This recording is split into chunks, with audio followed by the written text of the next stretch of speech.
中央大海台湾经济发展研究中心公布6月消费者信心指数是比5月份升悬将近3.5，嘛是疫情发生以来上好的表现。也毋过学者嘛警告讲，目前台湾的经济状况嘛是出口较歹哦，出口阁有正大的挑战，恐惊要等到欧洲、美国降利息，出口的景气较好，咱台湾的经济才会真正恢复。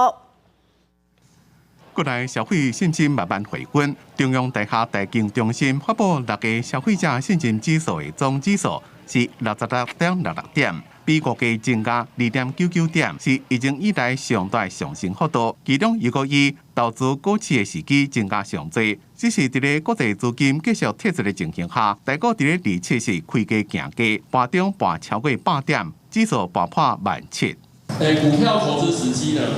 如果我们跟过去的资料来做比对的话，其实现在虽然它有大幅度的上升，但是它还是在低点。吴台林表示，这边消费者信心总指数虽然有明显的增加，但国家贵价资料比 CCI 总指数依然偏低，并且警告讲，这么台湾的经济依然是内烧外冷，出口依然是面临挑战。按算起来，到今年第4季才会小可较好。在我们台湾，出口在 GDP 的占比是接近70%，南韩，它的出口在 GDP 的占比只有40%多，不到50%。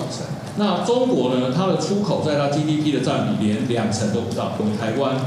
就是我们的那个出口，它在 GDP 的占比实在太高，所以呢，它对我们的 GDP 的成长，它的影响就会比较大。制造业很惨，服务业往上冲，但是呢，缺人缺工，然后薪资往上增，那这些都是危机哈。吴台林认为，欧美通膨下降的幅度无大，下半年继续升息的机会也是真悬，而且中国复苏的力量也无强，再等到欧美降息、出口好转了，台湾的经济才有机会反转，因此到下半年也是有真大的挑战。记者综合报道。